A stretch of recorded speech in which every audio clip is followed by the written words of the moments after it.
Pulang ndak bawa uang, terus kita makanan bagaimana besok?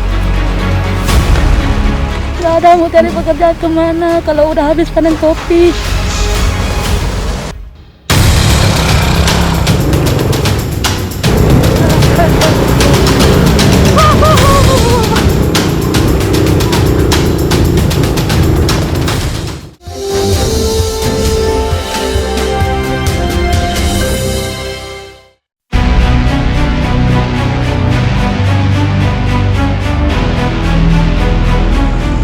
Terletak di ujung timur Kecamatan Alas, Dusun Matamega dikelilingi hutan lindung. Mencari rotan menjadi pendapatan alternatif mereka. Melewati jalan setapak dan tepian jurang membuat perjalanan ini sangat sulit. Resiko tergelincir bisa saja terjadi. Jalan yang kami lewati ini juga sebenarnya bukan jalanan umum, namun ini adalah jalan perbukitan yang mana ini amat membahayakan nyawa kami, apalagi kalau nanti kami harus membawa barang karena harus berhati-hati. Dan di sisi kiri saya juga ini tebing yang curam banget, ini bisa 20 sampai 30 meter. Jadi bisa dibayangkan menjadi warga Dusun Matamega untuk kebun rotan saja mereka harus melewati jalan-jalan yang seperti ini.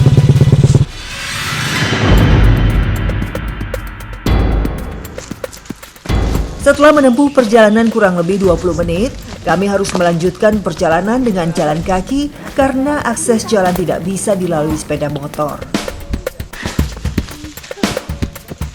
Hutan ini banyak tumbuh berbagai pohon dan tumbuhan, salah satunya rotan yang merupakan hasil hutan bukan kayu yang mempunyai nilai komersil cukup tinggi. Masih jauh, Bu, rotannya, Bu. Ya ini mau dekat sama. Mana? Ini ini. pohonnya rotannya. Nah, akhirnya setelah menempuh 2 km perjalanan, kami sampai juga di hutan yang dimana ini terdapat banyak rotannya. Dan sekarang kami mau ambil. Ini untuk menarik rotan ini penuh dengan perjuangan. Dikarenakan nggak gampang karena ujung dari rotan ini itu tersangkut, terkena dengan ranting-ranting yang lain. Jadi sebelum dipotong kami harus tarik dulu supaya kami mendapatkan rotan ini yang cukup banyak. Rotan termasuk dalam jenis tumbuhan memanjat dan merambat. Memiliki batang yang langsing dengan diameter 2 hingga 5 cm, berluas-luas panjang dan tidak berongga serta berduri. Batang rotan bisa mencapai panjang hingga ratusan meter. Jadi cara mengambilnya pun ditarik agar terlepas dari pohon yang lain. Jadi karena rotan ini terdapat duri yang cukup banyak, sebelum kami bisa menarik dan agar supaya aman, duri-durinya ini juga harus dihilangkan dengan menggunakan golok ataupun pisau. Mempunyai iklim tropis membuat hutan yang berada di Indonesia menjadi salah satu habitat rotan. Sehingga kurang lebih 80% kebutuhan bahan baku rotan dunia berasal dari Indonesia. Mengambil rotan dikarenakan tidak bisa nih cuman satu orang doang, jadi ibu-ibu di sini harus bekerja sama, harus bergotong royong hanya untuk mendapatkan satu rotan saja. Belum lagi banyak duri-duri yang ada di rotan dan ditambah duri-duri dari tanaman liar yang ada di sekitar pohon rotan ini.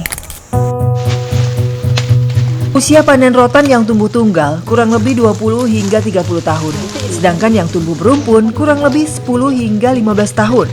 Kondisi ekonomi yang masih sulit membuat ibu-ibu Dusun Matamega tak berpangku tangan membantu suaminya untuk menyokong ekonomi keluarganya. Salah satunya Bu Eda, berjuang mendapatkan penghasilan untuk keluarganya yang serba terbatas. Nah terus ini kira-kira ibu ngejual rotan ini dapatnya berapa? Kadang satu hari susahnya kita cari rotan ini, kadang-kadang 20 biji 4 meter, kadang-kadang harganya 2.000, kadang turun itu 1.500 per satu batang. Satu batang, Iya. 1.500. Ibu capek nggak sih Bu jadi pencari rotan? Ya sama suami itu. Kadang-kadang sama suami, kadang sama orang lain itu. Bisa diceritain nggak Bu, susahnya gimana, capeknya gimana? Ya susahnya kita cari rotan, kadang kita jalan dari rumah nyampe ke tempat rotan, kadang 2 kilo, 3 kilo. Ada tantangannya tersendiri nggak sih Bu nyari rotan kayak gini? Iya kita cari, kadang-kadang kita dapat 1 biji, kadang-kadang 2 biji, kadang-kadang 10, kadang enggak dapat 10 itu, kalau enggak dapat lagi kita pulang. Nah berarti kalau misalnya cuma dapat 1 biji rotan, Ibu cuma dihargain 1.500 sehari, Iya. capek-capek gitu? Iya, kita itu pulang enggak bawa uang, kita capek jalan, terus kita makanan bagaimana besok. Harga Ibu pengen harga jualnya itu tinggi gitu? Iya. Kan? Oh, ya sebenarnya ini sangat ironis sekali ya, apalagi harga rotan 1 buahnya itu atau 1 bijinya itu dihargain hanya Rp2.000 saja, sedangkan perjuangan untuk masuk ke hutannya aja ini udah penuh dengan lika-liku, ditambah penuh dengan duri-duri, dan juga hanya dihargain Rp2.000 saja. Seharusnya pemerintah bisa mengontrol dari segi pengawasan untuk harga di setiap daerah harus bisa dipatok untuk standarisasinya itu berapa. Apalagi rotan ini tuh sangatlah tinggi kalau misalnya dijual di luaran daerah, khususnya di kota-kota besar, apalagi kalau menjadi furnitur. Tapi di sini ini sama sekali tidak ada harganya.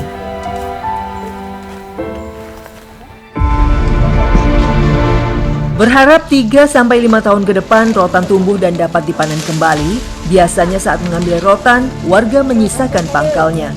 Setelah dipotong sesuai permintaan pasar, rotan kami ikat untuk dibawa pulang.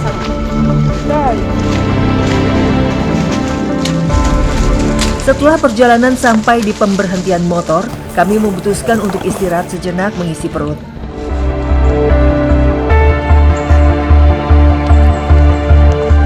Sambil makan di tengah hutan seperti ini bersama dengan ibu-ibu warga Dusun Mata Mega, ini meningkatkan kebersamaan dan juga tali persaudaraan antara satu sama lain.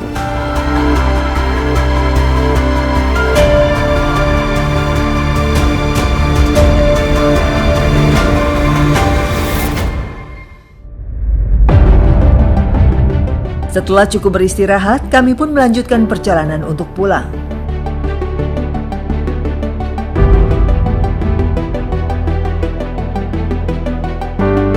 Jadi rotan-rotan ini cukup ditaruh di sini sambil menunggu ada pembeli yang datang, dikarenakan karena infrastruktur jalannya tuh rusak, jadi mereka tidak bisa membawa keluar dari dusun ini. Rotan Indonesia dikenal terbaik kualitasnya di dunia, ironinya hanya dihargai Rp500 hingga Rp2.000 per batangnya, bahkan sampai tak laku dijual.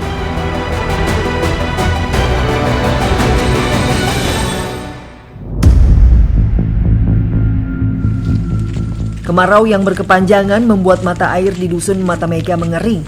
Mereka terpaksa harus menghemat air bersih dan terpaksa memilih kegiatan bersih-bersih di sungai. Jadi karena sebagian besar warga Dusun Mata Mega ini kesulitan untuk mendapatkan air, mereka harus mandi cuci kakus di sungai yang terdekat ya Bu ya. Dan kami akan menuju ke sana kurang lebih 1,5 km. Sungguh sangat memprihatinkan. Mereka terpaksa mencari air di sungai yang sudah mulai mengering untuk kebutuhan sehari-hari dari mandi, mencuci, bahkan buang air besar. Sebenarnya mencuci di sungai ini bisa merusak ekosistem yang ada di sungai. Namun apa yang bisa dilakukan oleh mereka jika tidak menggunakan deterjen, maka pakaian mereka tidak akan bersih. Seharusnya pemerintah bisa setidaknya memberikan bantuan berupa pipa-pipa untuk bisa mengalirkan aliran air ke rumah warga dusun, dikarenakan sumber air terdekat itu jauh, jaraknya sekitar 3 km.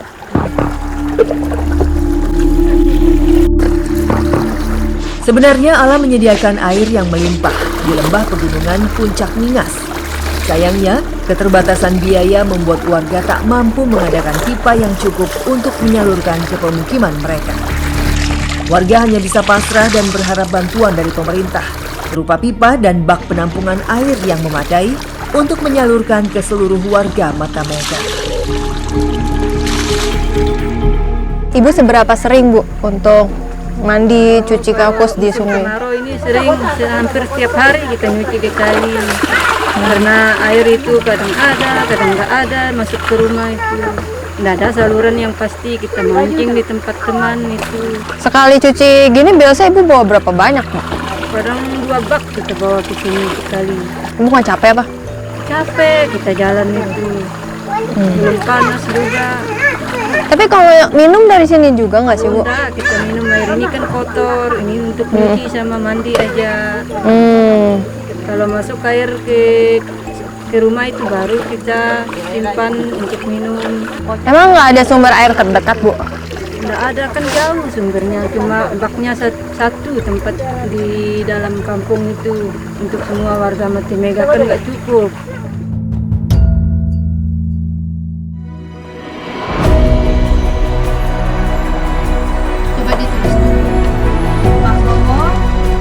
Hidup di pelosok desa jauh dari perkotaan seakan pemerintah menutup mata tentang keadilan, sehingga warga harus berjuang sendiri untuk mendapatkan penerangan. Sebenarnya pendidikan di Indonesia, khususnya di kota-kota besar, sudah sangat maju, tapi tidak berlaku untuk pelosok-pelosok daerah yang ada di Indonesia, salah satunya di Dusun Mate Mega ini, dikarenakan tidak adanya bantuan aliran listrik negara yang memudahkan mereka khususnya dalam belajar dan mengajar di malam hari.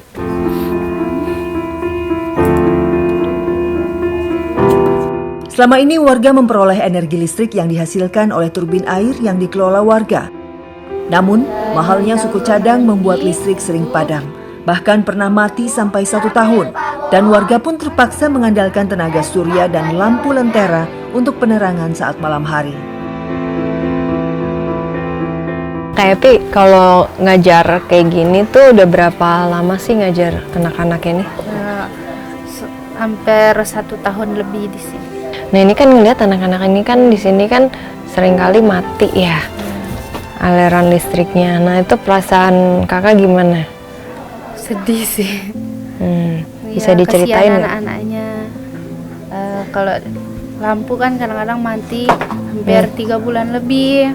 Kasihan anak-anak, keadaan belajarnya juga susah. Ini juga lampunya kadang ada, kadang tidak ada, sampai 3 bulan lebih.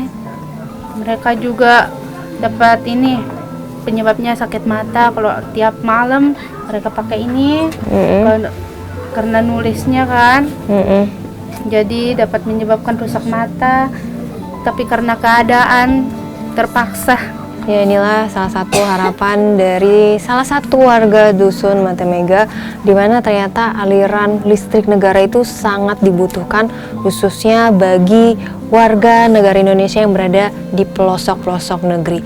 Mungkin salah satu yang paling penting adalah di bidang pendidikan, karena dengan adanya aliran listrik negara ini memudahkan mereka khususnya dalam belajar dan juga mengajar.